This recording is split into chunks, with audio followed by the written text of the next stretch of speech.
ዕለት 10 ነሐሴ በስመ አብ ወወልድ ወመንፈስ ቅዱስ አሐዱ አምላክ። ዕለት 10 ነሐሴ በዛ ዕለት እዚኣ ቅዱስ መትራ ብዘበን ዓላዊ ንጉስ ዳኬዎስ ሰማዕትነት ተቐበለ። እዚ ቅዱስ እዚ ምስጋና ንዑ ይኹን ንክርስቶስ ክሓድዎ ንጣዖታት ከዓ ስገዱ ኢሉ ዝእዝዝ መልእኽቲ ንጉስ ክንበብ ምስ ሰምዐ እዚ ቅዱስ አጸምዩ ናብቲ ጣዖት ዘለዎ ኸደ። ናይቲ አጵሎን ዝበሃል ጣዖት ብወርቂ ዝተሰርሐ ሓደ ቅልጽሙ ወሰዶ በብንእሽቶ አዳቂቁ ንድኻታትን ንመሳኺንን ሃቦም። እቶም አገልገልቲ ጣዖታት አጵሎን ከዓ እቲ ቅልጽሙ ምሰኣንዎ ብዙሓት ክርስቲያን ሓዝዎም። በቲ ግዜቲ ድማ ቅዱስ መትራ ባዕሉ ናብ ገዛእ ኸይዱ ኣብ ቅድሚኡ ናይቲ ርኩስ አጵሎን መዝራእት ወይ ቅልጽም ዝሰረቕኩ ኣነ ኢሉ ተኣመነ። ንድኻታት ከዓ ሂበዮም ኣለኹ በለ። በቲ ግዜቲ ኣዝዩ ብርቱዕ ዝኾነ ቅፅዓት ቀጽዖ፣ ካብኡ ድማ ኣብ እቶን ሓዊ ደርበይዎ። ጎይታና ድማ ኣድሓኖ ብዘይገለ ጉድለት ጥዑይ ገይሩ ኣውፅኦ። ካብኡ ኣእዳውን ኣእጋሩን ቆረጽዎ፣ ስጋኡ ብሓዊ ጠቢሶም ከዓ ኣብ ዕንፀይቲ ቁልቁል ኣፉ ሰቐልዎ።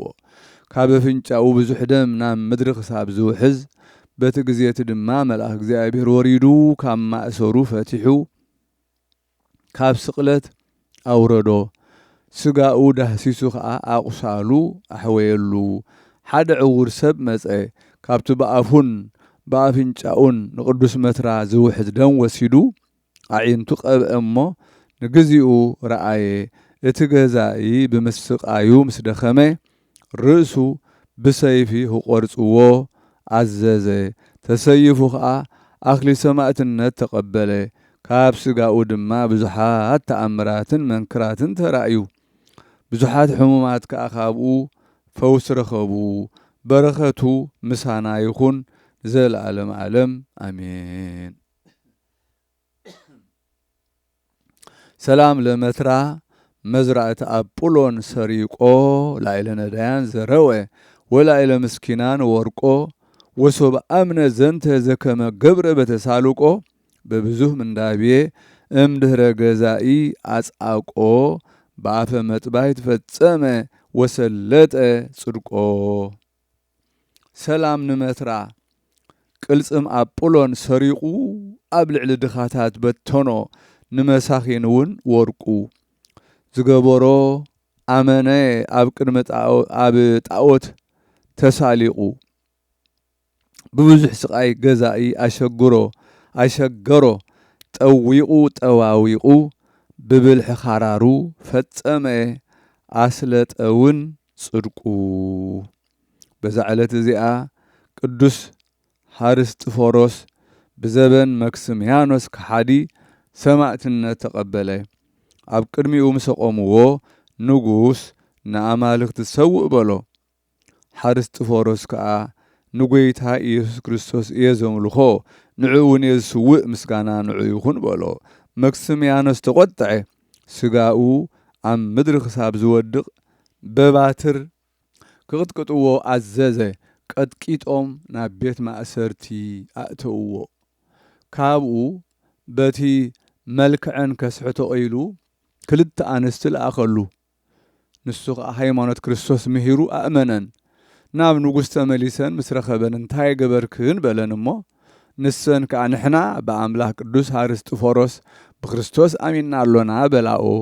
ንጉስ ምስ ሰምዐ ነቲ ሓንቲ ኣብ ክሳዳ እምኒ ኣሲሮም ንቁልቁል ክሰቕልዋ ኣዘዘ። ነታ ካልኣይቲ ከዓ ኣብ ዕንፀይቲ ሰቒሎም ብሓዊ ከቃጽልዋ ኣዘዘ። ብኸምዚ ዝበለ ሞት ሰማዕትነተን ፈጸማ። ንቅዱስ ሃርስጥፎሮስ ከዓ ብዙሕ ዕንፀይቲ ኣኪቦም ኩምራ ገበርዎ እሞ ኣቃጸልዎ። ኣእዳውን ኣእጋሩን ብእሱሩ ናብኡ ደርበይዎ። ነገር ግን እቲ ሓዊ ኣይተንከፎን። እቶም ህዝቢ ነዚ ርእዮም ብጎይታና ኣመኑ። ንጉስ ከዓ ንኹሎም ቀተሎም። ኣእላፋት ሰባት ብሰማዕትነት ሞቱ። ኣክሊል ሰማዕትነት ከዓ ተቐበሉ። ደጊሞም ከዓ ብሓዊ ዘርሰንዎ ናይ ሓፂን ጫማታት ሰላዱ ኣምጽኡሉ። ነዚ ቅዱስ ከዓ ኣብኡ ኣቆምዎ። ዋላ ሓንቲ ከዓ ኣይተንከፎን። ሰብሮም ነዚ ርእዮም ብጎይታና ኢየሱስ ክርስቶስ ኣመኑ። ምስጋና ንዑ ይኹን። ክቁፀሩ ዘይኽእሉ ዓበይቲ ሰባትን 4 ህፃናትን ሰማዕትነት ተቐበሉ። መክስምያኖስ ሰባት ከም ዝኣመኑ ምስ ረኣየ ኣብ ልዕሊ ቅዱስ ሃርስጥፎሮስ ተቖጥዐ ክሳዱ ብሰይፊ ክቖርጽዎ ኣዘዘ። ካብ ንጉስ ወፂኡ ጸሎት ገበረ። በስመ አብ ወወልድ ወመንፈስ ቅዱስ እናበለ ገጹ ብትምህርተ መስቀል አማዕተበ። ካብኡ ቆረጽዎ፣ ሰማዕትነቱ ፈጸመ። እግዚአብሔር ብጸሎቱ ይምሐረና ዘለዓለም ዓለም አሜን። ሰላም እብል ከሲትየ አፈ ለሃርስጥፎሮስ በስም ዘይፈርሃ ሰይፈ ለበነ ስጋሁ ቅዱስ እምሃበ ገብሩ ምዕራፈ ኢተአደወ ውሂዝ ወኢሃለፈ ብሔሮሙ ዘያማስን ዘልፈ። ሰላም እብል ከፊተ አፈ ሃርስጦፎሮስ ሰማዕትነት ክቕበል ዘይፈርህ ሰይፈ ነዚ ቅዱስ ሬሳኡ ኣብ ዝገበሩ ምዕራፈ ማለት እዩ ኣይተሳገረን ውሒዝ ኣይሓለፈ ንዓዶም ዘጥፍእ ኩሉ ሳዕ ዘልፈ። ሰላም እብል ኣእላፍ ሰላስ 240 ወምስለ 2 ኣእኑስ ዘፄወዎሙ በገድሉ ሃርስጦፎሮስ ብሔረ ግእዛን ነስኦሙ መንፈስ ወአሰርገዎሙ በስብሃት ሐዲስ። ሰላም እብል ናእላፍ ሰላስ 240 ምስ 2 ኣንስቲ ኣእኑስ ብገድሉ ዝማረኾም ሃርስጥፎሮስ ሃገረ ናጽነት ወሰዶም መንፈስ ሸለሞም እውን ብምስጋና ሐዲስ። በዛ ዕለት እዚኣ ቅዱስ ቢካቦስ ሰማዕትነት ተቐበለ። እዚ ቅዱስ እዚ ካብ ሃገር እስሙ ጥናህ እዩ፣ ክርስቲያን እዩ። ንኣንጢያኮስ መኮንን ብዛዕባኡን ብዛዕባ ኤጲስቆጶስ ኣባ ኣክሎግን ብዛዕባ ኣባ ናህርው ናይ ሃገረ ተርሴስን ኣባ ፊልጶስን ነገርዎ። ክርስቲያን ከም ዝኾኑ ከሰስዎም። መኮንን ናብኡ ፀዊዑ ንስኻትኩም ክርስቲያን ዲኹም በሎም። ንሳቶም ኣብ ቅድሚኡ ተኣመኑ።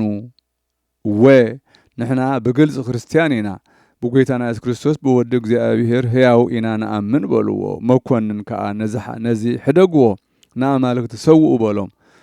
ቅዱሳን መለሱሉ ንሕናስ ብዘይካ ንጎይታና ኢየሱስ ክርስቶስ ፈጣሪ ሰማያትን ምድርን ንርኹሳትን ንንዑቃትን ጣዖታት ኣይንሰግድን ኢና በልዎ። መኮንን ምስ ሰምዐ ኣዝዩ ተቖጥዐ። ዓብዪ መቕጻዕቲ ቀጽዖም ንቅዱስ ቢካቦስ ከዓ ብሓጺን ኣሰርዎ። ኣብ መንኰርኰር ማለት ዕንክሊል ኣእተውዎ። ንቁልቁል ሰቒሎም ኣካላቱ ቆራረጽዎ።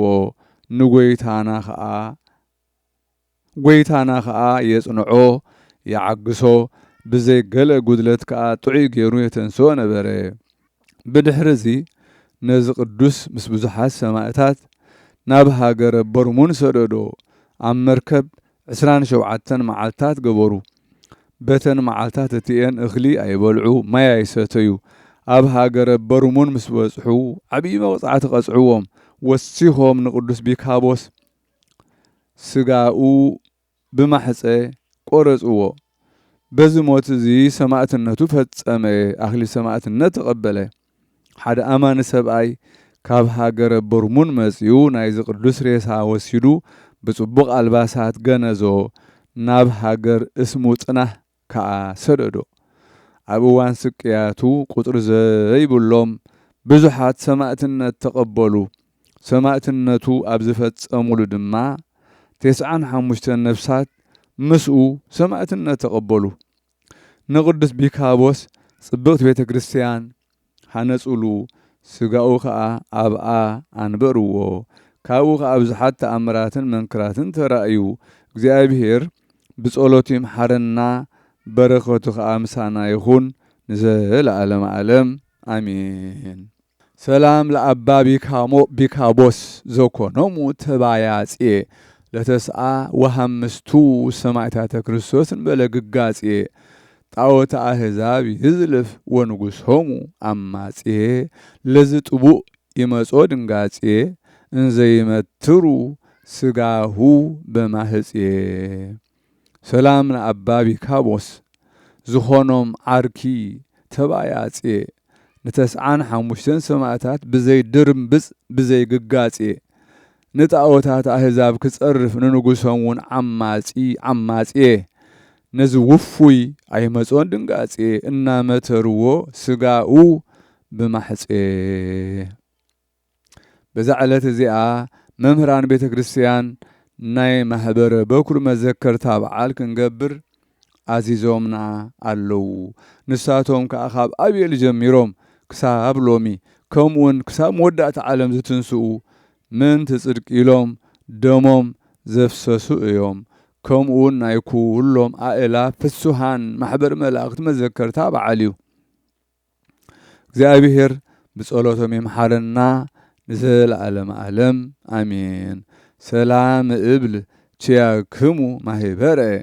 إن فريساويان قدمة وانجيلاويان دهرة فسوهان آيلاف اللي تساتبكم كبرة صيونها بسيهاكم هاجرة بصلوتكم ذكرونا وترة سلام إبل نعاهم محبر قدم كفريساويان كاوانجيلاويان وندحر فسوهنا إلاف زتخافلكم كبر أبصيون منقصة سمايات زبصحكم هاجر بصلوتكم ذكرونا زواتر